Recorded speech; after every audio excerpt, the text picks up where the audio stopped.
خبرنگار آفتاب یزد اینا چون کرم دارن و مریضن اینا اومدن این حسن خمینی نوه گیج و کلافه. خود سید حسن نصرالله معتقد بود که زنده است حاج احمد، یعنی تو بحثی که باشه. بله الان که البته تو این 2-3 روزه آنچنان دارن انقلابی صحبت میکنن ضد امپریالیستی که همه ما باید بریم تو صف وایسیم. انگار عمه من بود تا پیروز میگفتش که آقا باید با کت خدا بریم بشینیم ببندیم اینا. چرا بد بینید شما به قولی بود؟ خیلی بد بینم. 2 تا گوسفند داشته باشم نمیدم به ایشون بره بچرونه. صادق زیبا کلام بدبخت دانشگاهی که این آقای گیج و کلافه رو به عنوان استاد دانشگاه برای بچه من میذاره. حسین بهزاد زن بگیره سیگارم نکشه. محسن رفیق دوست خواص لکسوس سوار حقوق 20 میلیونی بلامانه. سردار دهقان یادآور 100 سکه طلا از برجام نافرجام. آقای علی دایی ای کاش زودتر از اینکه اعلام کردن 11 میلیارد به من مساعدت شده، ای کاش 9 ماه صبر نمی‌کردن. بنا به چه دلایلی اینا ول کردن، به چند تا روستا قول دادن، اونا پای حرف ایشون موندن، بعدم ایشون نیومدن، مثل روستای دشت، مثل روستای سراب گرم، مردم به شدت ازشون ناراحت شدن اینها. یعنی ایشون 11 میلیارد جمع کرده بود پولو اما تا 9 ماه نیومد. چرا با چه استدلالی؟ نمیدونم، باید از خودشون پرسید. احمد و اخوان، کاظم اخوان و سید موسوی اینها زنده هستند. آخرین اخبار فلسطینی ها در زندان اتلیت، اونها اشاره کردن که آقا اینا که شما میگید با این مشخصات اینها، ما گواهی میدیم که توی زندان اتلیت اسرائیلن، فلسطین اشغالی هستند و اینها، و واسه کار خاصی برای احمد نمیخواید بکنید اینا. گفتش که به خود من گفت من آمادگی این هستم که همه جوره پی هر اتفاقی که میخواد بیفته به تنم بمالم اینها، ولی من این شوق و اشتیاق رو تو شماها و مسئولین نمیبینم اینجا. شماها پای کار نیستید، من تا کجا برم داستان اینا. الفاتحه. آقای برجامزاده، hello my friend. احمد متوسلیان یعنی چی؟ نظامی ها میدونن بعد از فتح خرمشهر که احمد از دست دادیم دیگه شماها فتوحات نداشتیم. اختلافی که شما با شهید همت داشتین چیه ماجراش؟ من خب باز خودتون توضیح بدید. جواب این قصه رو بدم آسفالت میکنم. مریم گازش گرفته با مسعود جان 5000 تا نیرو با توپ و تانک و اینا و موتورسیکلت رشه دارن میان فتح تهران. وقتی بپذیری برجام رو میاد فرانسویه، هلندیه، آمریکاییه تحت عنوان سازمان ملل مثل ژاپن و اوکیناوا اینا میان تجاوز رزمی میان ور میدارن جلو چش تو هم به عنوان پاسدار سپاه اسلام هستی میبینی که ارز و ناموس تو دارن میبرن اینا میارن اینا و تو پاسداری داری میکنی. گفتم خداحافظ با همتون.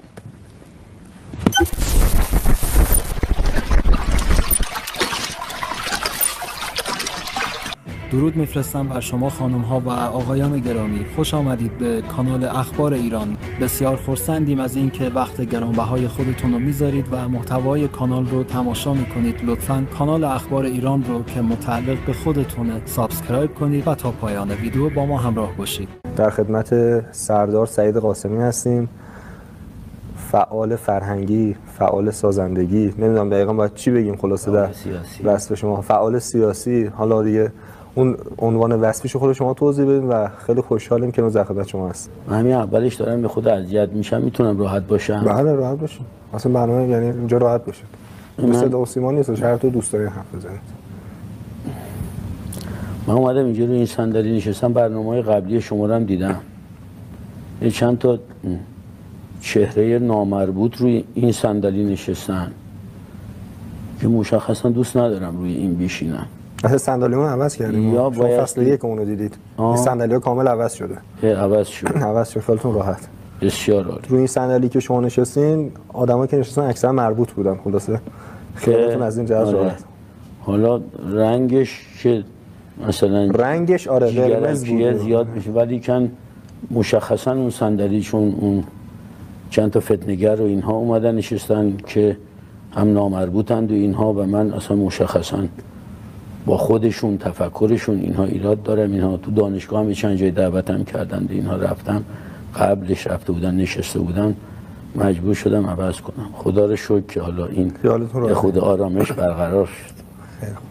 بسیار سر ما معمولا از مهمونامون سوالی که میپرسیم اینه که خودشون رو معرفی کنم. البته شما به اندازه کافی شناخته شده هستید برای نسل جوان و حتی قدیمی هایی که زمان جنگ و اینها رو بودن، اما من دلم نمیاد از شما این سوالو نپرسم که خودتون رو معرفی کنید و اینها. علتش اینه که من تقریبا هیچ جا ندیدم شما این سیر زندگیتون رو یه جا کامل توضیح داده باشید. حالا ما اگه موافق باشیم ما هم اینجا شروع بکنیم و به طور خاص متولد کجا و چه سالی هستید؟ متولد 39 هم تهران توی خیابون ری بیمارستان بازرگانان به دنیا اومدم. پس این که میگن برای گیلان هستید و فامیلیم پدرم و مادرم بچه آستانه اشرفی است، پدرم بچه لنگروده و خودتون متولد تهران؟ بله.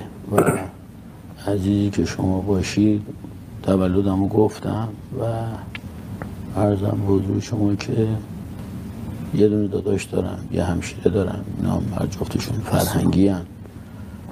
و خودم هم که یا دیپلم گرفتم توی دبیرستان دارالفنون تهران و میدون امام دارالفنون قدیم. چه سالی وارد دانشگاه شدین؟ بعد قبل از انقلاب کارم ردیف شد، داشتم میرفتم لیون فرانسه، همه کارم شد و خوردیم توی کوران انقلاب و موندم تا اتفاقات دوست داشتم به یه نتایجی برسه. و یعنی چی شد که نرفتین فرانسه؟ خودتون با دست خودتون با میل خودتون نرفتین؟ دقیقاً. مانع ایجاد شد؟ نه هیچ اتفاقی نیفتاد اینا، چون هم شرایط مادیش بود، هم اون طرف همه اتفاقات اینا، نمرم، معدلم، نمیدونم همه چی سر جاش بودش اینا، ولی همه اینها مال 8 ماه 9 ماه قبل از انقلابه. خوردیم تو کوران جریانات انقلاب اینها و مسیر زندگیم عوض شد. خدا رو شاکرم از این بابت. و مسیر زندگیتون عوض شد یعنی چی؟ یعنی یه چیزی مثل ست مرتضی آوینی بودید شما، توی عالم دیگری بودید، یک دفعه توی عالم دیگه بعد قباله من به مرتضی خیلی عرضم به حضور شما که مثلا درجهش با من خیلی، حالا من باب تشابهش فقط گفتم. عرضم به حضور عزیز دلم که این سوالمو من واضح‌تر می‌کنم، شما بی تفاوت به انقلاب بودید، انقلابی شدید یا نه اصلا توی عالم دیگری بودید؟ نه اصلا اینجوری نبود. اصلا با دکتر علی شریعتی و عشق و ارادت داشتم بهش و اینها و با کتاباش و با این مقوله اصلا وارد داستان اینها شدم اینها و از همون ابتدای به قصه اینها چالشی بودن و دوست داشتم با رژیم ستمشاهی و توی خونم غالبا فک فامیل اینها شماتت میکردن که خمینی نمیتونه کار جمع بکنه و اینها و شما دارید اشتباه میکنید. فامیل هم اکثرا حزب اللهی نبودند و نیستند، بخششون هم اونورن، هنوزم هم اونورن هم اونوری فکر میکنن اصلا و لذا با این اتفاق اینها وارد گود شدیم و بعد وارد گود که شدین یعنی دقیقاً چیکار می‌کنین؟ وارد تظاهرات می‌شدین؟ یعنی اینکه آره مقید بودیم هر جا راهپیمایی و چالش و درگیری هست توی دانشگاه‌ها و اینور اونور اینها حضور میدانی پیدا بکنیم، اینها حضور فیزیکی. یعنی از ابتدای سال 57 دیگه اینی که میگید شما؟ بله. و تا رسید توی روز پیروزی معادل 22 بهمن، تو ضربه آخری که ما تو به پادگان اشرت آباد سابق که الان پادگان سپاه هستش و پادگان ولیعصر سپاه هست، توی تسخیر اونجا تو مرحله به مرحلهش دیوار رفتیم بالا، تو تیراندازی و رگبار و تسخیر دونه دونه اون مراکز اینها بودم و بعدش پشتبند اونجا 2 مرتبه تو تسخیر رادیو و تلویزیون، بعدش تو تسخیر اوین که همه اینها ظرف 2 روز اتفاق افتاد و سنگین بود کار و اینها رو بودم و همونجا اسلحه به دستمون رسیده اینا و عزیزی که شما باشید پشتبندش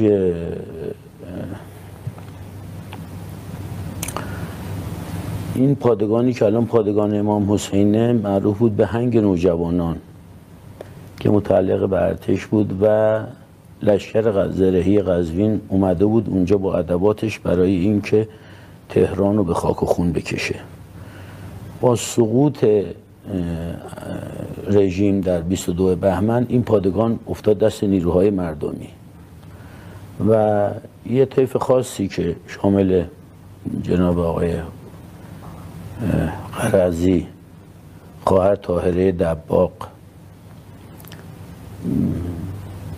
چند تا برادر خوب و رزمنده آقا جعفر دماوندیان، پسر اون گلزاده غفوری، اینا جماعتی بودن که خب قبل از انقلاب رفته بودن فلسطین، دوره دیده بودن کم و بیش و اینها و هم دیگه اینها.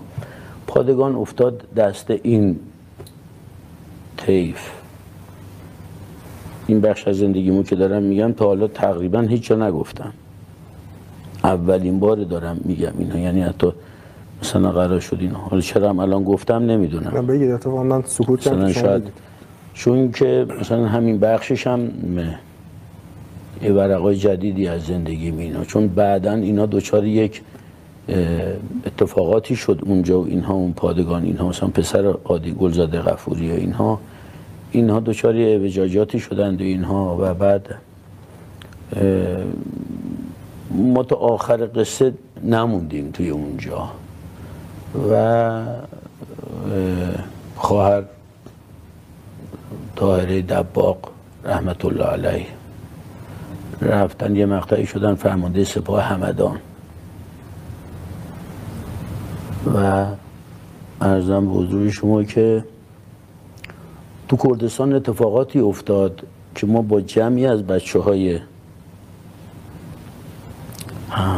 پادگان امام حسین که پادگان اصلا معروف تو بین بچه‌ها اونم هنگ نوجوانان در واقع رفتیم کردستان، یه مقطع کوچیکی تو اون اتفاقات جدایی طلبی دیگه. دقیقاً 58 شیخ عزالدین حسینی و اون عرضم به حضور شما که کوران اون جریانات و اینا یه تن رفتیم اینا اومدیم. حالا من تو این مقطع دوست دارم برم 2 مرتبه برای ادامه درس، مکانیک قبول شدم توی لیون، میخوام برم ادامه درس، ولی کن یه روح ماجراجویی و چالشی دوست می‌داشتم که حالا مثلا بچه‌ها دارن میرن کردستان، خوب نیست من نرم اونجا و اینا. بعد اون کردستانی که تو اذهان بود که اینا بچگی همه مسلحن اینجوری، یعنی اینها یه تشتک و رو هوا.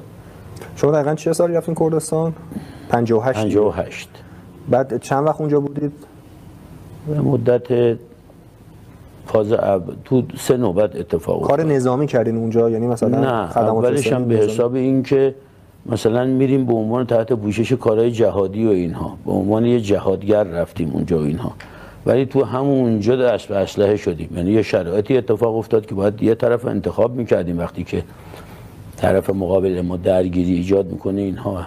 تو همون ماشینی که کار امداد پزشکی اینها انجام میدادیم با یه تیمی اینها، تو همون مسلح بودیم اینا، جناب حاج حسین مقدسی و جمعی از دوستان که هنوز هستن.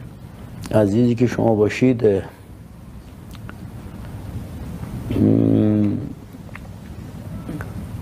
نهایت شاید 3 نوبت شد این داستان. توی اونجا 3 نوبت یعنی 3 بار رفتید و اومدید؟ آره اومدیم. توی برگشت 2 مرتبه بچه‌ها تو هنوز تو هنگ نوجوانان اینها بودن. اونجا کردن پایگاه آموزشی مردم رو. این عزیزم آقای جعفر دماوندیان و اینها اونجا چون توی مقطعی تو فلسطین با یاسر عرفات اینها و جنبش فتح و اینها آموزش دیده بودند اینها، من خیلی فریفته مدل اینها بودم، حتی استیل و مدل خواهر طاهره دباغ که مثلا یه چند روز تو پادگان اونجا نیرو می اومد اینها رانندگیش میکردن پشت یه جیپ میول آمریکایی، ایشون هم با یه مثلا اون هیبت و لباس و مقنعه و اینها و کلت 45 ببنده و اینها یه جیپ و اینا، منم براش رانندگی بکنم اینا. حال هوای اول انقلاب، آره اول انقلاب. و شروع کردیم آموزش مردم رو دادن تو کردستان، توی همین تو هنگ که الان پادگان امام حسینه. آموزش هم بود 1 روزه و 1 هفته‌ای. طرح درسی رو نوشتیم اینا اونجا. بعد من هم تکنیک و تاکتیک و اینا رو پیش اینهایی که به هر حال فلسطین آموزش دیده بودن، این آقا جعفر خودش اونجا مربی بود و خودش بچه رزمنده و مبارز بودش، اینا پیش ایشون اون حال و هواها رو، اون تکنیک های فردی رو، انفرادی و اینها رو تخریب یاد گرفتم ازشون. یعنی از ایشون یاد می‌گرفتین و بقیه یاد میدادین؟ یاد میدادیم. و همزمان کردستان هم که میرفتید؟ همزمان هم آره 3 نوبت شدش اینها که رفتیم اینا. عزیزی که شما باشید، یه اتفاقی افتاد، اینا چند تا دوستان رفتن دفتر امام توی قم بودن اینها. یه 3 ماهی شد که تو دفتر امام تو قم بودن و یعنی کار اداری انجام میدادید؟ آره، نامه ها که میومد اونجا و اینها، بررسی این نامه ها، دسته‌بندی ها و اینها توی دفتر. این چه سالیه این بحث حضورتون تو قم؟ مال 58. یعنی باز همزمان با رفت آمدتون به کردستان؟ آره تو همین مقطع. من میخوام سرنخهای گم نشه، همونطور که میریم جلو. تا یه دفعه کردستان گور گرفت، داستان پاوه و اینها و سنندج و سقوط سنندج و اینها. بار 3 که رفتم توی اونجا قرارم این بودش که برگردم برم دیگه ادامه درس رو بدم لیون. گفتم میریم اینها ببینیم که داستان اینها و یه 4 تا بالاخره ببینیم که چه اتفاقاتی داره میفته، یه کمکی بکنیم. و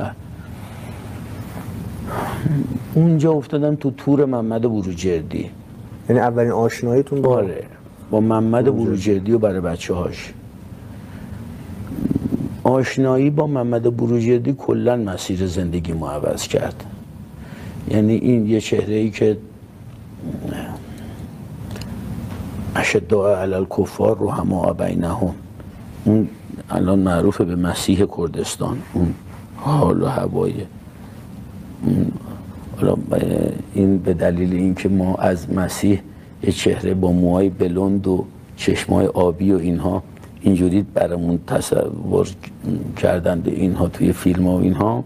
محمد هم همینجوری از موهاش بلند، چشماش آبیه، بعد با اون ریش و هیبت و صورت سفید و نورانی و اینها. واقعا از نظر چهره با این چیزی که حالا واقعا من نمیدونم که چهره حضرت عیسی ابن مریم واقعا بلند و چشمابی بوده یا اینکه رگه های شرقی رو داره، اینها سیاه باید باشه یا مثلا کار نداریم. ولی این سیرتن و صورتن اون بود. یعنی یه آدمی که تو صحنه نبرد اینها به جنگاور باشه و در این حال انقدر لطیف و نرم و کلام قرآنی رو و نهج البلاغه رو قورت داده باشه. نماز که میکنه بلا تشبیه، ریتم کلمات و آهنگ کلمات یه دفعه حال اگر گذاشتید و اینها دوست می‌دارم این اتفاق اینا بیفته. اینها انگار مقام معظم رهبری دارن صحبت میکنن و تشابه اصلا تون و ریتم و لحن و خیلی عجیبه برام. و چی شد که تو 3مین سفر باش آشنا شدین؟ یعنی 2 سفر اول چرا ندیدینش؟ چی شد تو سفر 3 رو دیدینش؟ نمیدونم، همینجوری اتفاقی. یعنی شما همچنان عنوان نیروی جهادی و اینا رفته بودید؟ بوکان و ارزم به حضور شما که مهاباد و سقز و میان دعا و اینها رو تو سفرهای اول اینها رفتیم اینا. یعنی اتفاقی یه جا دیدینش توی مثلا جلسه توی سنندج که رفتیم این دفعه فاز اصلا کلا نظامی بود. یعنی دیگه آره رفتیم که با اینها مساعدت بکنیم برای آزادی شهر رو وسط اون شلوغ فلوغیا و فلان اینها، انفجارات و ترور و رفتیم اونجا. اینها مشخصا رفتم شاگردی ایشون، تو اونجا مقهور حال و هوای این شدم و بعد ایشون یه مسئولیت تو تقسیم بندی ها گرفت شد مسئول منطقه 7 سپاه کشوری تو کرمانشاه. ارادت پیدا کردم اینها، برگشتم تهران، رفتم پیشش اونجا و عامل این شد که من رو سپاهی کرده اینا، چون اونا خودشون پذیرش داشتن. یعنی ورودتون به سپاه هم از اینجا شروع از اونجا بود اینا. اکثر برای بچهای تهران از همینجا پذیرش شدند، اینا رفتن گردان 1، گردان 2، گردان 3 تا گردان 9 و اینها تو پادگان امام حسین و پادگان امام علی آموزش دیدن، مثلا احمد متوسلیان ها و اینا تو با امام علی. من برای بچهای قدیم من این سیکل رو طی نکردم. اونجا یه راست توی جبهه اینا محمد منو پذیرش کرده، اونجا کارامو ردیف کرده، اینها جهشی خوندید.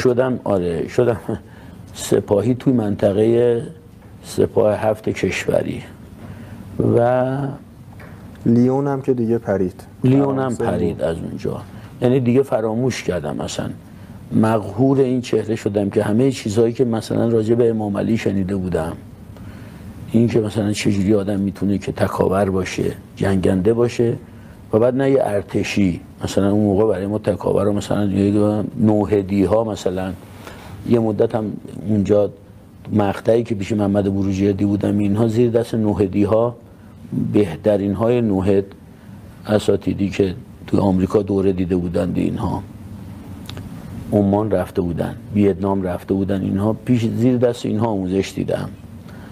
و محمد نه به عنوان یه آدم نوهد که یه مثلا عرضم حضور شما که با مرام ارتشی آنچنانی، اینها یه پدیده مجاهد ویژه که توی تکاوری و شجاعت چیزی کم نداره و در عین حال خودش یه بچه آیت الله صحبت که میکنه با کلام قرآن. وقتی هم وقت فوتبال و پینگ پونگ و اینا میشه و اینها، این مثل یه فوتبالیست، یه پینگ پونگ باز و اینها لخت میشه و اینها میاد، اینا هیچ تکبری نداره. این شخصیت کاملا چند بعدی، این چهره چند بعدی برام بسیار منو تو تور خودش انداخت که دیگه نتونستم از این خارج بشم. بعد از اون این شد فتح بابی که وقتی به احمد متوسلیان مسئولیت داده بودن توی مریوان، راجع به ایشون شنیده بودم، اینها که راجع به احمد شنیده بودم که تو مریوان چیکار کرده و اینها فتوحات پی در پی و قبلش تو پاوه چیکار کرده، اینها من همیشه هی دوست می داشتم که خب محمد توی اینجا یه خود مجبور شد به نوعی خود ستادی باشه، چون کل جبهه از مهران، از دهلوران، دهلوران، از اینجا که شما باشی سومار، گیلان غرب، نفشهر، قصر شیرین تا بیایید پیرانشهر بوده منطقه 7 کشوری و این جبهه که بعداً البته کردستان جدا کردن اینها، این مجبور شده یه خود ستادی باشه و هیچ جلسات و دعوت و فلان اینها.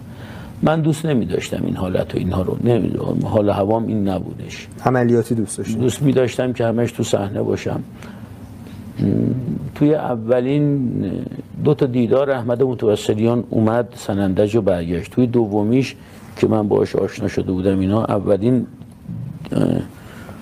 کانکت ما هم با احمد هیچ وقت یادم نمیره. دقیقاً چه سالی بوده؟ اولین دیدارتون مال 59 فکر میکنم که توی اسفند، یا آره توی اسفند، اینا بهمن اسفند این مقطعه. یه آدمی که این با این گوشه شکسته و دماغ شکسته و اینها، یه آدمی که استیل یه بوکسور رو داره، بعد تو دود خمپاره اومده بیرون این و بعد قدم که برمی داره بسیار راسخ، اینا استیل دستا و فلان اینها مثلا اینجور چیزا مثلا درست میکنن. دیدی مثلا آرنولد یا رمبو رو مثلا میبینی این حرکات و سکنات که مثلا میاد گونه ها و صورت اینها، این مثلا نگاه میکنی لذت میبری، یه آدم چالنجر، این مبارزه فلان. من عاشق این چهره بودم، بعد همش دوست می داشتم که بعد پیشنهاد از جانب احمد شد، یعنی منم خب خیلی دوست میکردم اینا که مثلا بغلش باشم این بر مثلا جلسه و فلان اینها. بعد او پیشنهاد داد، گفتش که میای پیش من اینا مریوان. گفتم آرزوم اینا، اجازه‌مو از محمد بروجردی بگیر. یعنی پس شهید متوسلیان بیشتر شما رو تور کرد تا؟ آره. البته حالا ما لفظ شهیدی که به عنوان شهادت قبول داریم اینا، نه که شهید شده باشه، ولی به سوال جداگانه. حالا سر احمد بعدن شاید وقت بشه و اینا صحبت بکنیم. ولی اجازه‌مو گرفت. من توی مسیر برگشت توی لندرووری براش رانندگی کردم تا سنندج اینها. بعد اونجا خیلی اوپن باز کرده اینها که فلان اینا من میخوام تو مریوان بیای ببینی اینجوریه، میخوام این کارو بکنم اینا. اونجا باز افتادم با عباس کریمی. عباس کریمی که مسئول اطلاعاتش بوده، بعدن شد فرمانده لشکر بعد از شهادت همت. توی اونجا و تو اطلاعات عملیات و با احمد و چرخیدن این قصه و اینها سر از پا نمیشناختم این حال و هوایی و کمم می آوردم، چون من شجاعت اون مدلی رو هم نداشتم. اینها چیز بودم، دوست می داشتم که شیطنت بکنم، ولیکن تو مقابل اینا کم می آوردم. یعنی می دیدم اینا چقدر دیوونن، اینا وسط کمولو و دموکرات سر جمع احمد مثلا 110 آدم نداشته. بعد با اینا یه خط بزرگی رو این پدافند کرده تو مریوان. بعدم هر روز میخواد عملیات کنه، خط رو ببره اینا به سمت مثلا فتح دجلی، خودش یه داستانی هستن. بعد راجبش کتابا بنویسن، راجبش فیلم کار بشه اینا. بعد تو فتح تته و راه خون و ارتفاعات مزیه یا ارزم به حضور شما که راه خون، ارزم به حضور شما که من یادتون نمیاد ادامه بدید. آره حالا چه نسیانه دیگه بازی نمیپرسیدید اینا. من هیچ وقت نکردم اینا رو حتی برای بچه هم بگم. من احساسم اینه که نه اینکه منم سکوت کردم، این که میخوام شما فقط بگید اینا رو که حداقل ثبت شه. عزیزی که شما باشید، این ادامه پیدا کرد تا اینکه یه جا احمد خواستن، گفتن که میخوایم عملیات بزرگ بکنیم توی جنوب. البته توی این مقطع ما یه عملیات محمد رسول الله هم انجام شد اونجا. پس قبل از اینکه اینو توضیح بدید، شما دیگه اینجا از شهید بروجردی جدا شدید؟ جدا شدم. تو کردستان هم هیچ وقت شهید وصالی و چمران و اینها رو ندیدید؟ نه، آشنایی باشون نداشتید؟ نه متاسفانه. بسیار خوب. یکی از حسرت‌هایی هم حالا همینجا بگم، توی نه اینکه مثلا اگه چمران میدیدم مثلا یه اتفاقی میافتاد اینا، من خودم رو حوزه این همه دوستانی که باهاشون سلفی گرفتم و عکس گرفتم اینا میدونم خیلی فاصله دارم با اونها. ولی واقعا یکی از حسرت‌هاییه که این کاش مثلا چمران میدیدم. حالا اینکه یکی بگه خب میدیدی چی میشد اینا، میگم هیچی نمیشد، ولی مثلا حسرت این که جناب عالی الان داره، یک کاش مثلا همت رو توی یه شرایطی خدا بهت یه عمری میداد، یه موقعی متولد میشدی که مثلا او رو میدیدی. حالا عرضم به حضور شما که عملیات رو میگفتیم، گفتید که آره بعد از عملیات محمد رسول الله اینا تصمیم گرفته شد که عملیات بزرگی توی جنوب بشه به عنوان فتح المبین و توی اونجا احمد یه تعداد رو جدا کرد و یه تعداد رو هم نگه داشت توی مریوان. گفتش که ما نباید اینجا رو از دست بدیم، ما برمیگردیم، ما جنوب معلومه چه اتفاقاتی بیفته و کردستان برای ما اهمیت زیادی داره. اینا از آدمایی که نبرد یکیش من بودم. چرا؟ حالا او تصمیم گرفت منو گذاشت اونجا به جای عباس کریمی به عنوان مسئول اطلاعات عملیات مریوان. ورودتون به کارهای اطلاعاتی تو جنگ هم اینجا شروع میشه؟ از قبل شروع شده اینها توی همونجا اینا فعالیت‌های اطلاعاتی اینا شروع شده، اطلاعات عملیاتی. بله. و رفتن گشتی شناسایی اینها و رفتن داخل عراق و توی اینجا آقایی که شما باشید، اینکه چرا نگذاش بیام نمیدونم، ولی کن بو بردم که یه هفته بعدش میخواد عملیات بشه. مریوان خودم رو رسوندم توی پادگان دو کوهه. رسوندم پادگان دو کوهه حاج عباس اینا توی یک کدوم این ساختمونای همین پادگان دو کوه طبقه دوم سوم این جمع بودن، رضا دستواره و عباس کریمی اینا میخنده میزنن. عباس به من گفتش که ببین اگه احمد بفهمه که اومدی بدون اجازه اینا اومدی برخورد میکنه با تا. گفتم آقا 4-5 روز دیگه من دوست دارم عملیات با شما باشم، بعد از عملیاتم میرم اینا. آقا همینم شده اینا. احمد آخر شب بود از جلسه اینا اومد و در رو باز کرد تا چشمش به من خورد. گفتش که برادر سعید اگر به شما گفته نشده بود که مریوان رو ترک نکنی چرا اومدی؟ گفتم حاج احمد به عشق عملیات با شما میخوام تو عملیات باشم، این یه بار تو تاریخ اتفاق. همین که گفتم برگردید برادر جان. همینی که گفت من تا همین الان که دارم میگم اینا این لحظه رو دارم میبینم اینا دنیا انگار رو سرم خراب شد، ضایع شدم جلو اون بچه ها بود. خدای این صحنه اینا بودن با احمد توی عملیات فتح المبین این چقدر تجربه است، چقدر میتونه لذت بخش باشه اینا. کوچکترین چیزی که فکر نمی‌کردم مثلا همین چیزایی که مثلا خیلی دیدی که آره مثلا خوب شده برن عملیات اینا بیان، همش دوستشم یه جوری کنار این باشم با اون. تا خود مریوان گریه کردم و رفتم اونجا وایم نستادم دیدم فرداش یه تعداد این کردها رو برداشتم از این نیروهای بارزانی بودن اینا، رفتم توی عراق برای شناسایی محور سید صادق. قبلا این کارایی کرده بودم اینها، اصلا جوری رفتم اینا میخواستم یه کاری کنم نشنوم مثلا کی عملیات شده و چی شده اینا، انقدر ناراحت بودم اینا. من توی نزدیکای سید صادق عراق بودم، از تو خونه کردا و اینا شنیدم که ایران عملیات کرده تو منطقه فتح المبین.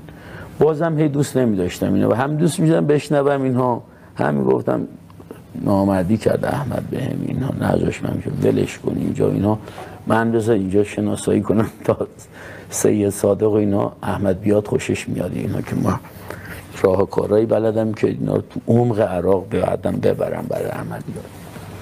15 روزی طول کشید اینها که من توی عراق بودم. یه نفری الان اگر چند میلیارد بدن حاضر نیستم اون صحنه تکرار بشه، یعنی یه نفری با یه سری نیروهای بارزانی برم تو دوربین عکاسی ببرم و شروع کنم. برگشتم و عرضم به حضور شما که احمد اینا اومدن 2 مرتبه همین فیلمو برای عملیات بیت المقدس گفت ما باید به ما گفتن که بریم برای عملیات دیگه و اینها فتح خرمشهر. 2 مرتبه نذاشت اونجا که آره ما کار داریم و فلان داریم اینا. دیدم این داستان 2 مرتبه داره تکرار میشه. شب که اذن عملیات رو دادند و صبحی که گفتن عملیات شده من همون شبونه خیلی اذیت شدم. دم صبح نماز خوندم اینا، یه استخاره زدم این آیه‌ای که لماذا ساقلتم الی الارض اینا، مؤمنین چرا به زمین چسبیدید، چرا برای خدا سبک و خفیف و سبک اینها انفروا خفافا و ثقالا در راه خدا باید بجنگید و فلان اینا، آیه جهادی و فلان اینا. من همین سر این آیه که این داستان اینها اومده اینها واسه خودم همینو تکلیف کردم.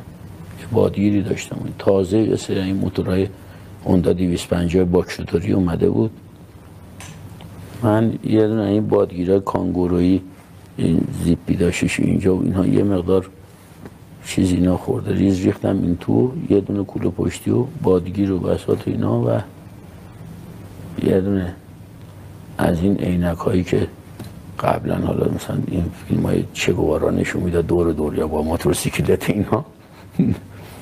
از مریوان 5 صبح یه هوندای 250 سوار شدم، زدم بیرون 1 ظهر اومدم که توی کرمانشاه یه لحظه محمد بروجردی رو ببینم، اونم نه اینکه ببینم ایشونو تو دفتر بهش بگم که میدونم راضی نیستی ولی که من دارم میرم اونجا و اینها، یه چند روز عملیات برگردم بیان. چون محمد هر کس هم ازش اجازه میگیره میگفتش که اینجا مدل اسرائیل توی کردستان، اینا هر کس میخواد با ما بمونه آخر غربت و مظلومیت و همه چیز هست اینا، و چی هی میخواید برید جنوب؟ و درست هم میگفت واقعا.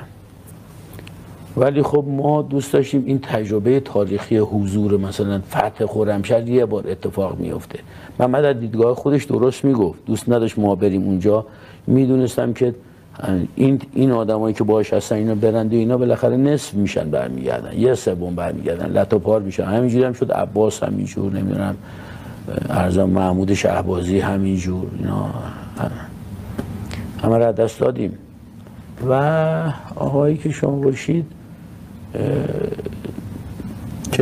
دفترش بهش گفتم که به محمد بگید که من فلان. 2 مرتبه هندل زدم، اونا پاک و برو بنزین کردم، مسیر جاده ملاوی خرم‌آباد و انرژی اتمی. بعد از ارزم به حضور شما که جاده اهواز، شب ساعت 7 شب رسیدم 2 کوهه. 5 صبح مریض 14 ساعت بعد رسیدم. من فقط تو این جاده میگازیدم با موتورسیکلت. الان میگم باور نمیکنید اینا لحظاتی رو، چون چشمام خواب بودش و اینها، میگفتم یه نمکی یه خواب انقدری بکنم یا حالی میکردم اینا. بعد یه دفعه رو موتور من دوست داشتم خودم برسونم به عملیات. شب 2 مرتبه پادگان بچه ها من دیدن، اینا گفتن ببین احمد ببینده دیگه بزرگت فلان. گفتم آقا ول کنید اصلا من نمیخوام اینا دیگه. به عمل نبود. یه راست رفتم گردان سلمان پیش این شهید بزرگوار قهرمانی که هنوز جنازش نیامده، فرمانده گردان انصار. رفتم اونجا، اینا گفتم قهرمانی من اومدم اینجا اطلاعات عملیاتت باشم. کو برو سر ستون. من میدونست که سر ستون یه سری در دیوونه میخواد که تیر و ترکش اینا اومده، اینا شلوغ پلوغ کنن، نذارن بچه‌ها کپ کنن اینا. رفتم سر ستون، گرار گرفتم و فلان اینا. شب عملیات اونجا، حالا باعث مرحله دوم عملیات خودش داستانی اصلا به صحبت ما امشب پیش شما نمیگنجه. رفتم مرحله دوم عملیات و تو مرحله دوم عملیات یه اتفاقات خیلی سختی افتاد اینها. پیروز شدیم، دژ الزراقی‌ها گرفتیم اینا، ولی فردا صبحش تو پاتک قتل عام سنگینی شدیم.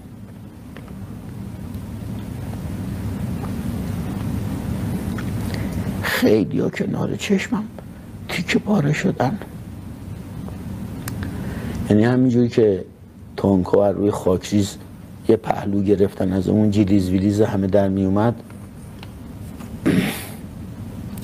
وقتی مجبور شدیم از پشت خاکریز عقب نشینی کنیم، اینه که داشتیم عقب میشستیم، یه تعداد که دیوانه‌وار، یعنی نبرد تن با تانک شد که این پهلو وایسن اینها. بعد این صحنه که دیگه مثلا تانک میاد و اینا سنگر این بچه‌ها رو میگیره، درگیری میشه، اینا زخمیان، اونو مثلا داره تیر خلاصی میزنه، همه اینا رو مثلا انگار یه فیلم سینمایی من دارم میبینم. بعد یه چیز دیگه برام خیلی اذیت کننده بود، من اصلا تو جنوب نجنگیده بودم، اصلا باور نمیکردم که زمین اینجوری اینقدر صاف باشه، یه علف نباشه پشتش سنگر بگیری. خدایا این چه زمینیه؟ میشه اینجوری؟ ندیده بودم تا حالا تو اون مقطع، اصلا تو زندگیم نشد بیام تو دشت خوزستانی، دشت اینجوری من کبیری بگی آب و علف بدون یه موزه‌ای برای سنگر اینا. همش تو کردستان، تو این شیارا و اینا لذت می‌بردن، تو کوه‌های سر به فلک کشیده اونجا. بعد میشد از عوارض زمین استفاده کرد و اینها، دشمن دور زد رفت تو عمق و فلان. خدا اینجا چه اینجوری قفل هم هیچ کار نمیشه کرد. بعد وقتی که خط سقوط کرد، تو این لحظه که دارم میام عقب اینها، من تو موقع عقب نشینی چشمامو بسته بودم، اینها فقط میومدم عقب. هر دفعه که چشمامو باز میکردم میدم این رگبار این شلیک که این کالیبرایی که رو تانک داره زمین و زمان رو داره به هم شخ میزنه، از پشت پیرهنم داره رد میشه، اینا از زیر پام بالا. این صفیرایی که میزنه اینا، من توی این حالت بودم، گفتم الان تمومه، نه دیگه الان الان وقتشه.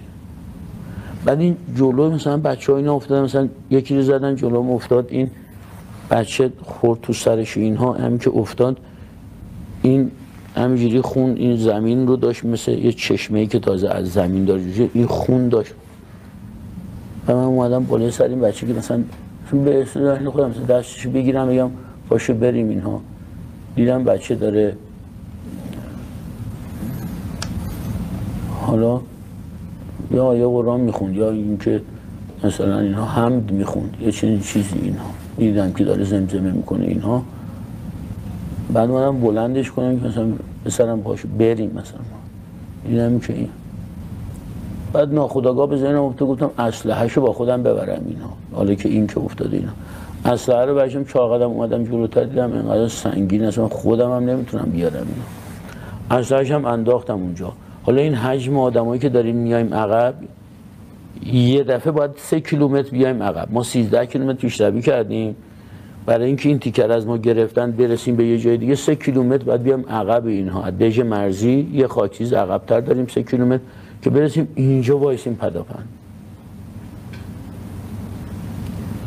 تو این یه تیکه من خیلی چیزا دیدم و خیلی اذیت شدم.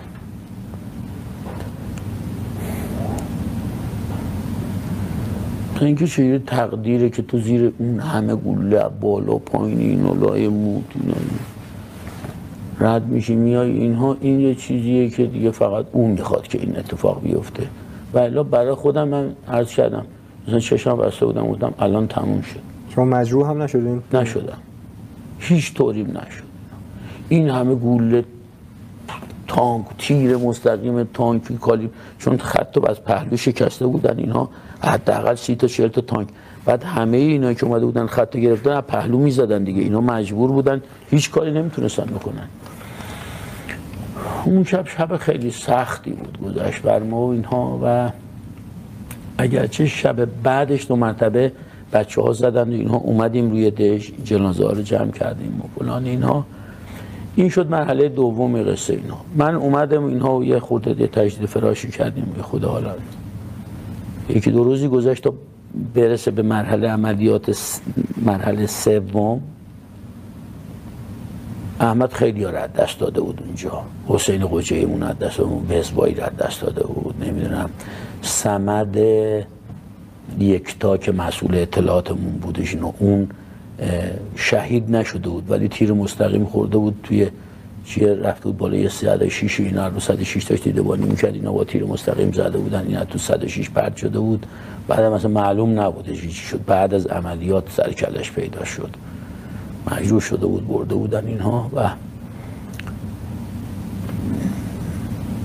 2 مرتبه کجا احمد رو دیدم توی همین، من باز خودم نشون نمیدم که آقا من، ولی بچه ها بهش گفتن که این اومده و اینها. اینم حالا هم دنبالم داره میگرده اینها، هم اون قدیتش نمیخواد که مثلا منو وارد کار بکنه، یه جوری بگه که مثلا چرا اومدی یا فلان یا کار به. یه سنگری توی ایستگاه حسینیه روی جاده اسفالت اهواز خرمشهر که گرفته بودیم اینا، قاسم دهقان یه سرین برای بچه ها اینا این داشت توجیه میکرد که چی به چی اینا. قاسم زمانی که سرباز بود، قاسم همونی که با خدا رحمت کنه مرتضی آوینی و اینها بعدن یه سری کارهایی رو با هم دیگه رفتش انجام دادن اینا. قاسم نهر خیین اونجا سربازی کرده بود، دیده بود و توجیه بود نهر و اینها رو. احمد کلکل میکرد باهاش که این نهر چجوری و اینها. اونجا اول قرار بود بزنیم کنج نهر خیین. آقایی که شما باشید حالا چی شد دارین اینا رو بگید؟ من اصلا میخوام شما بگید اینا رو فقط بگیم دفاع مقدس تا یه جایی بریم جلو تو بکر همشو خیلی هاشون نگفتم مثلا برای همین من نمیدونم چرا این اتفاق افتاد واقعا اصلا نمیدونم چرا رفتیم تا اینجا و اونجا بچه‌ها بهش گفتن اینا که این بیرونه به بچه‌ها گفت بگید بیا تو سنگر اینا منم یواش مثلا شیری رو مثلا میبینی اینجا ممکنه هر لحظه بقره و یک مثلا یواشکی اینا اومده اینا سلام گفتش که بعد گوش بده ببین که نقشه و اینها اوضاع احوال چیه و بعداً کارت دارم. آقایی که شما باشید وقت نکردی و مثلا یا سینجین کنه یا مریوان حتی چه خبر اینها هست این شد که داری میبینی اوضاع احوال اینها رو بیا تو اطلاعات عملیات کمکمون بده. یه کسی رو بعد از صمد گذاشته بودن چون اون هنوز نمیدونسته اینو گفت برو پیش فلانی کار اطلاعات عملیات رو تا فتح خرمشهر اینها جان کلام اینها با احمد بودیم. یکی از شاید مثلا قشنگترین لحظه زندگیمو مثلا اگه بتونی مثلا بخوای سوال بکنی بگی که دو مرحله مثلا دو تا تیکه از قشنگترین لحظه زندگی تو بگو یکیش اینه یکیش اومدن حضرت امام توی فرودگاه و توی مسیر که از میدون آزادی امام دارن میان اینها رو اون رسو اینها یه لحظه دیدن ایشون اینها جزو قشنگترین لحظات زندگی و یکی هم فتح خرم مسجد جامع اونجا شاید بیش از من 20 تا خشاب حروم کردم همینجوری میذاشتم اینا فقط همینجوری رگبار میزدم از خوشحالی کلی فشنگ دادم و یه دست نوشته هست از احمد که نوشته که لازمه که ما با عراقی ها توی سکنج خرمشهر جفتمون مثل دوتا بوکسور تموم شدیم یعنی اگه 3-4 تا گردان سر سالم داشتیم تا بصره میرفتیم هیچ مانعی جلومون نبود.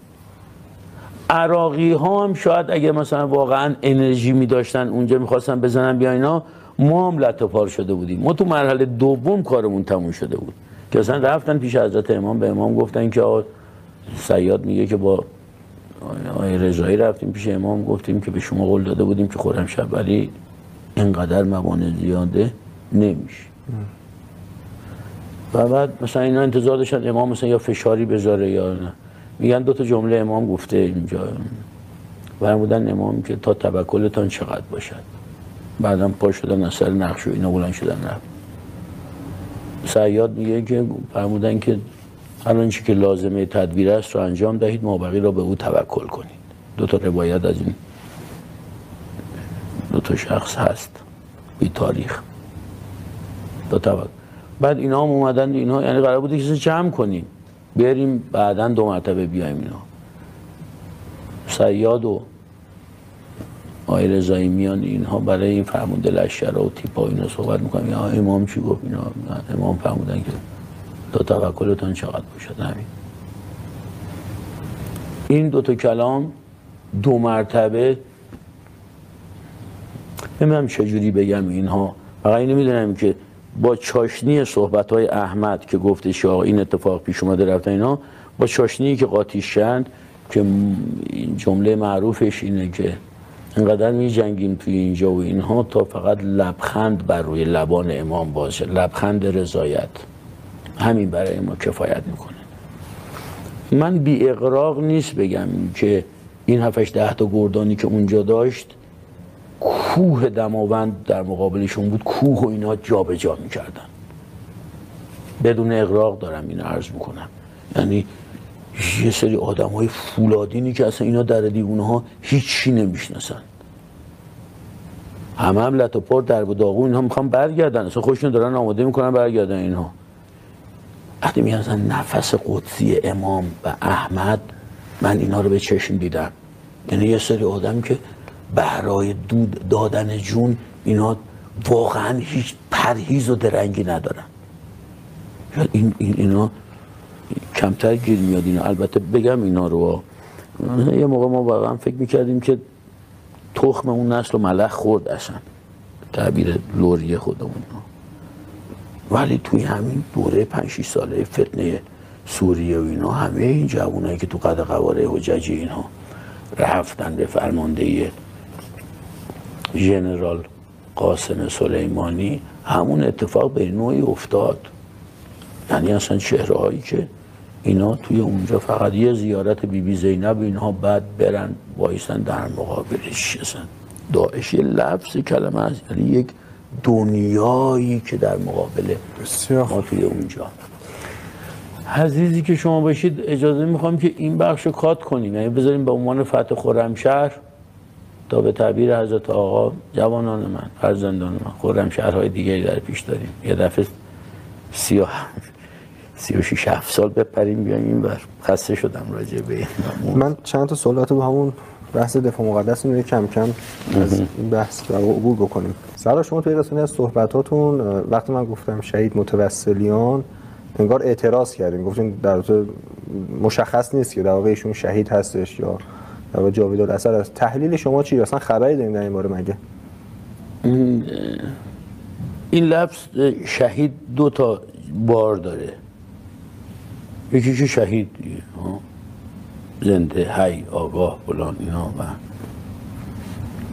ولا تحسبن الذین قتلوا فی سبیل. یه سری عمدن این لفظ رو به کار میبرن به عنوان ختم پرونده، نه پیگیری بکنن نه چیزی. اینا خیال داستان رو کلا.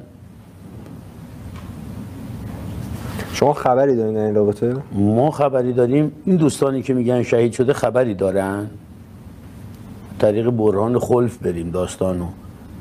یکی خواب دیده، یکی گفته، یکی اومده. اینها آقا مستندات شما کو؟ جالبتر از همه این که امسال گذشته و اینها اون آقای دهقان و آقای محسن رضایی گفتن اخباری به دست ما رسیده هستش که اینها بازم نکردن. اینها ما هم نفهمیدیم که چجوری شما عزیز من توی این مدت اصلا پیگیری نمی‌کردید. کسی فلان یه دفعه اومد گفتید اخباری داریم که داله بر این که اینا زنده‌ان. من واقعا میگم اینهایی که میگن که آقا مردن اینها، مثلا چند روز وقت پیش این عزیزمون برادر داوود آبادی اینها قسم آیه و قسم حضرت عباس که الا بالله اینها، یه بابایی ابو شینبلی گفته که من دیدم که اینا مثلا چی شدن اینها بود، دی ان ای شده و فلان. دی ان ای کجا بود عزیزم؟ چینا. چرا چیزی که اطلاعات ندارید اینا به واقع اینها دوست دارید مصرید بگید که آقا شهید شد؟ یه نفر از اونها شهید شده اینها قطعاً. آقا کی باز همین اینو مثلا کجا گفته چی شده؟ شما اعتراضتون دقیقاً چیه؟ میگین من چیکار بکنم اینا؟ یعنی مثلا بعد الان به لحاظ دیپلماسی به لحاظ بعد دقیقاً چه کاری الان نباید کاری بکنن اینا، باید کاری می‌کردن. بعد چیکار می‌کردن؟ باید چیکار می‌کردن؟ چهره‌ای تو قد قواره احمد متوسلیان اصلا نه. الان اروپا برای یه شهروندش یا آدمای خبرنگارای دیارپیتی جاسوس که میگیرن اینها چیکار داره میکنه اینا؟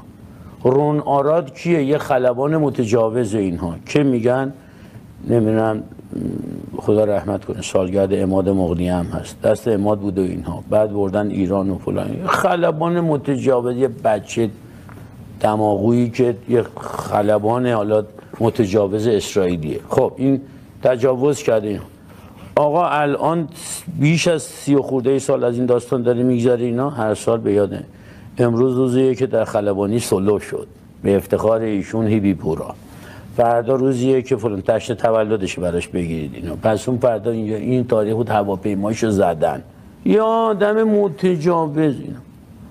این نفوذی‌های هم که الحمدلله به برکت این دولت پرزیدنت این 6 سال اینها همینجوری هر هفته یکی از تو جیب اون داره میزنه بیرون. اینا گرفتن، آزاد کردن، فلان شد، در رفت، فلان. اینها مثلا در طول تاریخ 40 ساله انقلاب نداشتیم این مدل این 6 سالی که بر ما 5 سالی که بر ما گذشت. واقعا این بود. احمد متوسلیان یعنی چی؟ نظامی ها میدونن بعد از فتح خرمشهر که احمد از دست دادیم دیگه شماها فتوحات نداشتید. حتی یه مقطع هم حسن باقری هم داشتید بعدش اینو توی چند تا عملیات و اینها، ولی فتوحات نداشتید. ناراحت نشید، اینا دعوای بین خودمونه. اینها الان اینو بگیم اینها باز 2 مرتبه ممکنه که برادر قالیباف به یه جایش بر بخوره، اون یکی حاج اصغر و حاج اکبر و اینا بگن امام مثلا فلان، ولی نه، بعد از اینکه احمد از دست دادید دیگه فتوحات نداشت. حالا بگید نه دنیا تاکتیکاش عوض شد، ما اینجوری شد دیگه اونجوری غافلگیر. نه برادر عزیزم، احمد نداشتید. بحث اعزام به سوریه هم توضیح میدین تا بحث حاج احمد هستش؟ من زبان شما بشنوم. با باشید اینها داشتیم یه برگه هستش ازش که فلانی من دارم میرم تهران، لازمه که پاسگاه شلمچه تا کانال ماهیگیری رو شناسایی کنید و هنوز یک ردیف سیم خاردار وجود نداره. گفتم ما 2 تا بوکسور خسته ای که هر کسی میتونست یه یگانه جوندار داشت، ما میتونستیم بریم تا بصره، اونا هم میتونستن 2 مرتبه برگردن به مواضع اصلیش و اینا، ولی یه همه تو رینگ افتادن، طرف کم آوردن. توی این مرحله ما باید شناسایی بکنم. همه اومدن مرخصی 1 ماه نبرد سنگین پشت سر هم، کلی رفقا و دوستان اینا رو همه از دست دادیم. اینها اطلاعات عملیات تازه اینا دارن میرن برای بازسازی، بایستی شروع کنه شناسایی کردن و نامه هستش هنوز این که توی عرضم به حضور شما که شروع کردم به شناسایی. 10 روز از این قصه گذشته بود، 10 روز 12 روز از این نامه میگذره. اینا من اونجا مشغولم. یه شب یه دفعه حسین همدانی رحمت الله علیه اینا گفتش که اومد تو مقرمون اینها منو کشید کنار رو گفت بساط جمع کن داریم میریم منطقه جدید. گفتم ماجوز چی منطقه جدید؟ این نامه احمد اینا. گفت همونی که به تو نامه نوشته به منم گفته که برو به سعید بگو که بساط جمع کنید میخوایم بریم. گفتم ماجوز کجا؟ گفت مگه خبر نداری اینا؟ چی خبر؟ حالا خب خبر داشتیم که اسرائیل به جنوب لبنان حمله کرده و اینا داره میاد به سمت بیروت. گفتش که قراره بریم لبنان. من اصلا شوکه شدم یه لحظه و 24 ساعت نشد. 24 ساعت چی؟ 12 ساعت اینا به بچه ها گفتم که جمع جور بکنند اینا. خودم اومدم تهران ببینم که داستان چیه. این تصمیم شخص حاج احمد بوده یا نه؟ اصل این تصمیم که بعد بریم لبنان تصمیم حضرت آقا میفرمایند، تو خصوص حضرت آقا میفرمایند که تو بین بعد از اینکه تصمیم گرفته شد که برویم توی یگانها و اینها اسم خیلی ها اینها اومد و شهرهای مختلفی که بریم اینها از سپاه قرعه خود به نام احمد متوسلیان و تیپ 27 محمد رسول الله و از ارتش هم خورد به تیپ ذوالفقار و این 2 تا یگان منتخب شدن که برن سوریه و از سوریه برن لبنان و برای انجام مأموریت. حضرت آقا میفرمایند که وقتی که محسن رضایی میگه که من وقتی بهش گفتم که آقا احمد چنین مأموریتی باید بری، گفتش که شما فرمانده من هستی ولی برای اینجا و اینها کفایت نمیکنه فقط شما به من بگی، یا باید آقا به من بگه و اینها، یا که حضرت امام حسب ظاهر که سالت داشتن اینها قبول میکنند. اینها اینجا به بعدش حضرت آقا نقل میکنن، میگن وقتی من مأموریت رو بهش ابلاغ کردم بهشون گفته شد که در طول تاریخ کمتر پیش میاد که چنین مأموریت هایی به آدم ابلاغ بشه حاج احمد و شما برانگیخته شدید اینها برای یه چنین مأموریت بزرگی. حضرت آقا میگن وقتی که من خداحافظی میاد اینا روبوسی کردیم اینا، من دیدم که دیگه روز زمین نیست، مشعوفه از این آخرین دیدار حضرت آقاست با احمد. فلذا اومدیم جمعمون کرد 2 مرتبه تو پادگان امام حسین. همه اونایی که با من بودید کردستان، همه اونایی که فتح المبین بودید، همه اونایی که بهتون خسته نباشید، خدا قوت، دست شما در نکنه. ما مأموریتی داریم میریم که باید همه‌تون وصیت‌نامه‌تون یه بار دیگه بنویسید. شاید مأموریتی بی بازگشت تو امام حسین با همه اتمام و حجت کرد 2 مرتبه. فلذا تقریبا همه کسایی که تو این پرواز اول اون 747 رفتیم همه واقعا همین جوری بود. از خود من که بغل حاج همت اینا بودم، اینها یا نوشته بودن وصیت‌نامه رو یا یه سریشون تو همون هواپیما داشتن می نوشتن. و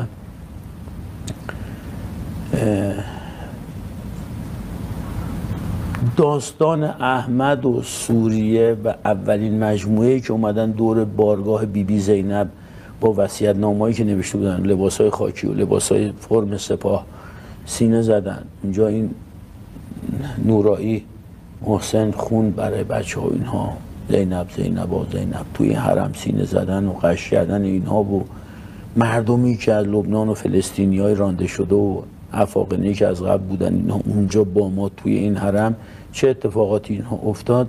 این یه فرصت دیگه ای میخواد اینها. من میدونم که شما الان برنامه رو برای مباحث دیگه دارین، ولی همه اینها با هم دیگه معجونیه که خب توی همون 20 روز فعالیت اینجا اون واقعه دلخراش کمر شکنه برای ما، برای بچه‌ها اتفاق افتاد. احمد در حاجز برباره طی یک عملیات خائنانه‌ای که مشخصا نقش نفوذی ها که توی این که گرا رو بدند اینها و این برنامه رو، حالا بعضیا معتقدن که اصلا تحریزی اولیش اینها دست عناصر خاص بوده این اتفاق افتاده. بعضیا میگن نه، مثلا بعد از اینکه اونها متوجه شدن که این مسیر رو اینا انتخاب کردن، بیروت طرابلس و بیروت بلبک طرابلس، عرضم به حضور شما که حاجز برباره بیروت، این مسیری که اینا انتخاب کردند و اینها و بعد اونها توی اینجا منتظرشون بودن و این اتفاق اینها افتادن دست نیروهای سمی جعجع اون وقت و فالانژها و بعد اینها رو دادن به اسرائیلی ها. این که اینها به سرعت اینها واگذار شدن به اسرائیلی ها و تا این مقطع اینها در اینجا شکی نیست. توی اونجا هم که کشته نشدن اینها، تمام اخبار بر این دلالت داره که اینها توی بیروت و توی لبنان کشته نشدند. اینها آدماش هستن، کسایی که به صراحت میگن که ما اینها رو تحویل اسرائیلی ها از ما رسما تحویل گرفتن. این قطعه به یقین که یه نفر توی این قصه اینها راننده کشته شد توی این قصه، که باز قد و قواره و آدرس هایی که میدن آدرس تغییر رستگار ماست و حتی بر این باورن که اینها یعنی احمد و اخوان، کاظم اخوان و سید موسوی، اینها زنده هستند. آخرین اخبار فلسطینی ها در زندان اتلیت، اونها اشاره کردن که آقا اینایی که شما میگید با این مشخصات اینها، ما گواهی میدیم که توی زندان اتلیت اسرائیل فلسطین اشغالی هستند اینها و اطلاعات دیگه همه جا. و اسرائیلی هم بعضی ممکن بگن که آقا این همه سال دیگه به چه دردشون میخوره مگه اطلاعاتی؟ نه اسرائیلی ها مثل شما عجله ندارن زود یه پرونده ای رو یا باز کنن یا ببندن. اینها اتفاقا اسرائیلی ها مال این داستان ها این هستن، یه چیزی تو آب نمک نگه میدارن. خب به چه دردشون میخوره؟ این معامله بزرگی نمیتونن با در واقع تعویض اینها انجام بدن؟ چرا؟ باید وقتش برسه ببینن که شما مطالبه چی دارید اینها و اونها.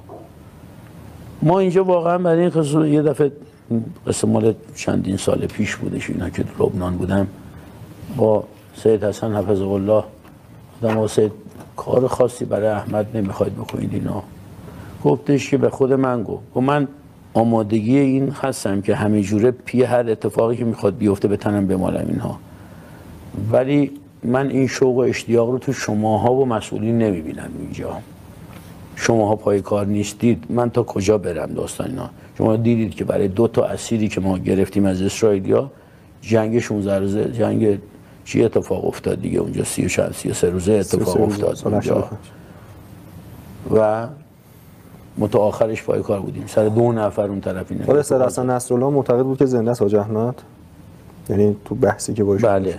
بله. چه سالی بودی داره شما با سید حسن؟ مال 10 سال پیشه تقریبا، 87 مثلا. بله. بسیار خوب.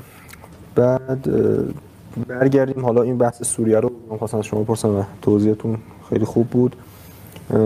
آشنایی شما با شهید ابراهیم هادی چی بوده تو جنگ ماجراش؟ چون روایت‌های مختلفی ما شنیدیم، می‌خوام زبان خودتون بشنویم. ابراهیم هادی توی چند مقطع ما زیارت کردیم. یکی توی مقطع گیلان غرب که فرماندهش دست حاج حسین آقای الله کرم اینها بوده، توی این مقطعی که ایشون اینا با هم دیگه هستن، به شکل گذری یکی دو روزه، نه که درک و تصور درستی ازشون داشته باشم اینها، و بعد مشخصا تو عملیات بلفجر مقدماتی، ببخشید قبل از مقدماتی عملیات مسلم ابن عقیل، ابراهیم هادی اونجا با همین توی اطلاعات عملیات و اینها، ابراهیم با بچه‌هاش اینا اومدن پیش ما توی اطلاعات عملیات. عرضم به حضور شما که اینجا دیگه شدیم لشکر 27 و دیدی که شما باشید بعد از مسلم ابن عقیل هم زین العابدین شد، عملیات دوم بعد از زین العابدین شد بلفجر مقدماتی که پایان عمر شریف ابراهیم هادی که هنوز هم که هنوزه مفقود الاثر. ماجرای اختلاف شما با شهید همت هم مرتبطه با در واقع شهید ابراهیم هادی؟ یه روایتی هست ربطی اصلا ارتباطی با هم نداره اینا؟ نه هیچ ربطی نداره اینا. شما اونو به عنوان مقدمه ورود اون بحث پرسیدن، پس شما تاکید میکنید که اصلا ارتباطی نداره اون اختلاف شما با شهید همت سر. آره اون روایت معروفی که میگن از در واقع حالا اختلافی که شما با شهید همت داشتین چیه ماجراش؟ من میخوام باز خودتون توضیح بدید. سال گذشته بود یا فکر میکنم 2 سال پیش بود، در یه مراسمی که گرفته بودن حاج حسین همدانی رحمت الله علیه اینها هم بودن، فکر میکنم اشتباه نگرفتم، در نزد بیشتر از 2 سال گذشته بود، چون حاج حسین فکر کنم 3 یا 4 سال حداقل از شهادتش میگذره تا یا حاج حسین نبوده، باز اشتباه میکنم، اینا تو مراسمی بود که بچهای لشکر اینها گرفته بودن اینا و 2 تا آقازاده‌های حاج همت هم تشریف داشتن تو مراسم اینها. اونجا خیلی شفاف و روشن باز کردم. اینجا توضیح میدید؟ به تعبیر بچه‌ها شد خودزنی اینها. آخه ببین یه مشکلی که ازش سر داره اینه که مثلا اون اصلا فیلمش معلوم نیست هست، کسی دیده ندیده، ممکنه اینجا حالا دیگه فیلمش هم پخش میشه و خیلی نه بحث این نیستش که والا اون فیلمش هستش اینا برید اونو ببینید. نه میگم اینجا بتونید توضیح بدید. داستانش برمیگشت به این که ما قرار بود تو منطقه بمو عملیات بلفجر 4 که نشد و ما قریب 6 ماه شناسایی کردیم اونجا، همش هم با فشار حاج همت اینا بودش که ما احمد و حاج همت و اینها صاحب تز این که ما بایستی از غرب و جبهه میانی بریم داخل عراق، ما تو جنوب فلعی کشته میدیم، در مقابله با تانک نمیتونیم ابراز وجود بکنیم و لذا ما اگه قراری که 500,000 نفر رو بسیجی بکشونیم بیاریم توی جنگ و جبهه باز بکنیم اینها، بیای تو جبهه میانی، بیای تو جبهه غرب. اونا استدلالش این بودی که اهداف قوی نداره، مثلا میرسیم به بعقوبه فلان اینها با بصره گرفتن بصره، چون موقع هاشمی اینا هم تاکیدشون برای این بودش که یه عملیات بزرگ بکنیم بریم پای مذاکره و اینها. امام گفته حالا ما 20 سال میتونیم 20 سال هم به جنگیم اینها فلان اینا ایستاده اینا فلان اینا حرفایی که امام گفته اینا و الا ما که نمیتونیم ادامه بدیم، ما یه دونه پیروزی به دست بیاریم قالق سر بکنیم. بر اساس این معادله اینا دنبال این بودن که یا بصره یا الاماره رو ببریم زیر فشار و بعد بریم پای مذاکره.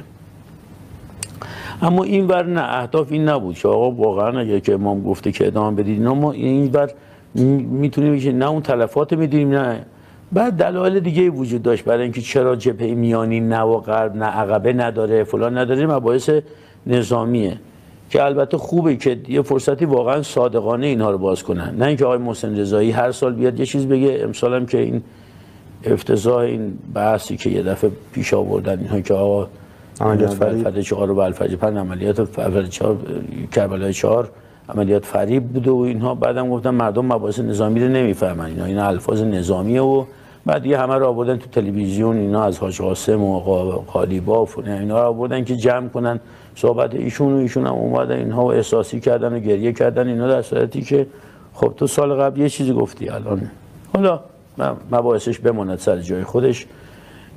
پس این اختلاف وجود داشت که از غرب بریم یا از جنوب، یعنی کلیت بحث اینه. حالا ادامهش حالا اختلاف ما با حاجی اینا سر این قضیه، ما هم طرفدار همین تزه حاج احمد و حاج همت اینها بودیم که توی غرب اینها این اتفاق بیفته. ولی مشخصا توی بمو، وقتی بمو یه تیغه 11 کیلومتری داره همش پرتگاهه، این نهایتا 2 تا راهکار پیدا شد براش. بعد از 4 ماه و نیم الی 5 ماه شناسایی مستمر ما 2 تا راهکار پیدا کردیم برای این تیغه پرتگاهی با بالای 2500-600 متر ارتفاع. و حاجی معتقد بودش که ما بودیم خب آقا این راهکار ما پیدا کردیم، این راهکار اطلاعات عملیاتی هاست که از یه راهکار مثلا یه راهکار اسمش از بز مرده، یعنی بز کوهی توی اینجا پرت شده. اینا حالا این بچه‌ها با چه اینا رو حاج احمد نمیشه نیرویی که تو تازه الان سود زدی اینها از خونه ننه باباش باشده زیر لحاف اومده، اینها 20 روز هم میخواد بیاد فلان اینجا اینا بیاد و اینا آموزش بهش بدیم، اینا نمیتونه این مسیر رو با ما بیاد اینها. بعد فرداش عملیات اون بالا زخمی داریم فلان داریم. صیاد آوردن پای کار اینا، خدا رحمت کنه صیاد مطرح میکرد که شما اگر که خط اول رو بشکنید اینا، فردا صبحش ما با هلیکوپتر میایم بالا بمو براتون آب آذوقه میریزیم اینها. که یه خود آرنولدی و رمبویی بود این مدل مثلا نگاه به این قصه که خط رو بگیرید شما ما تو لب بمو براتون اونجا ریلیز میکنیم امکانات فلان. و دعوا از اینجا شروع شد ما بین بچه‌های من با حاجی اینا و یکی دو تا جلسه هم با این آقای شمخانی اینا که شد که آقا این مثلا میشه نمیشه اینا. اونجا هم شمخانی تند صحبت کرد با بچه‌ها، گفت به شما ربطی نداره میشه یا نمیشه اینها، صحنه اگه عاشورایی باشه ما گفتیم شما باید بکنید، اصلا کارتون نباید شه. بچه‌ها هم این مدل غیر عقلانی رو بر نمی‌داشتن اینها که چی میگه مثلا مگه میشه برای جون بچه‌های مردم به همین راحتی تصمیم گرفت که آقا بشود نشود اینها بشه. اینها هی بعد حاج همت توی اینجا خب اونها هی می‌خواستن نظرات ما رو بدونه اینها بالا قرارگاه نجف و قرارگاه کربلا که نظرات این بچه‌ها یه چیز دیگه است. بچه‌ها اعتقاد دارن که این راهکارهایی که رفتیم راهکار شناساییه، نه راهکارهایی که مثلا 10 تا گردان از توش بخوام بیان بالا اینها. عملا نمیشود این قصه توی بمون. از اینجا اختلاف این پیش اومد اینا، ما که حالا کاری نبودیم ولی به هر حال فقط برای اینکه بالا حرفمون. حاجی اینجا باز 2 مرتبه ناراحت بودش که چرا شما میرید اینا گزارشات ما رو به یه رده بالاتر اینها انتقال میدید و ربطی نداره اصلا به شما اینها، شما شناسایی در شما خواستن اینا. جان کلام تا بالا در نهایت تصمیم گرفت که توی این منطقه عملیات نشود. وقتی که کات کرده اینا در واقع این به منزله این بود که حاج همت همه زحماتی که 7-8 ماه کشیده و همه از مهدی زینی الدین و مهدی باکری و همه رو متقاعد کرده که اینجا عملیات بکنیم تا عزیز جعفری و اینا رو، نشد دیگه. و حال که دید نشده اینها احساسش این بودش که بعد باید بره هر جایی که عملیات اونها خواستند اینها ما هم بریم گتمه‌ای بزنیم به خط اینا، چون معمولا اینجوریه وقتی جای دیگه بخواد عملیات بشه حتی به عنوان نیرو دست دوم و نه خط شکن. و این افتاش برای همت و برای بچه‌های تهران به نوعی که مثلا دست دوم وارد عملیات بشن، اونای دیگه مدعی باشن که مثلا ما خط شکستیم بعد موفقیت از پیروزی رو شما فقط راهپیمایی کردید مثلا کاری نکردید. خوشش نمی اومد اینها این حرفا زده بشه برای قصه و همینجور هم شد. در واقع توی نبرد 5 بین کانیمانگا و الفجر 4 که اتفاق افتاد ما دست دوم و مرحله دوم عملیات وارد شدیم، بالا برگشتمون. اما اونجا دیگه حاجی از دست ما خیلی خونی بود که مثلا به نوعی اینا زیر سر شما بچه‌های اطلاعات عملیاته که سرد کردید مسئولین رو، چون کار به هاشمی هم کشیده شده اینها که مثلا البته بعد از عملیات الفجر 4 که چرا چون ما اومدیم بیرون اینها نیروی آزاد بودیم اینها و میخواستیم تصمیم بگیریم که به چه بشود چه نشود. یه دیدار با هاشمی اتفاق افتاد که اونجا هاشمی حرفای بچه‌ها رو شنید که چرا این درگیری ها پیش اومده. و بعد از اون در واقع بعد از الفجر 4 که چی شده اینها نصف بچه هم تصمیم گرفتن که دیگه نمونن تو لشکر 27. کجا برن لشکر سید الشهدا و بیان پیش کاظم رستگار و جنگو ول نکردن، موندن، ولی کن فرماندهی رو عوض کردن. ولی خب حاجی خیلی اذیت شد تو این قصه، یعنی بهترین ها و یلایی که به غیر از من که حالا عددی نبودم اینها، ولی برای بچه‌های یلی داشتن مثل حجت معرفند، مثل ارزم به حضورشون بعضیشون زنده هن، اینا حاج محمد جوانبخت، سایر دوستان اینا که هستند، اینها بر نگشتیم به لشکر. حاجی خیلی اذیت شد.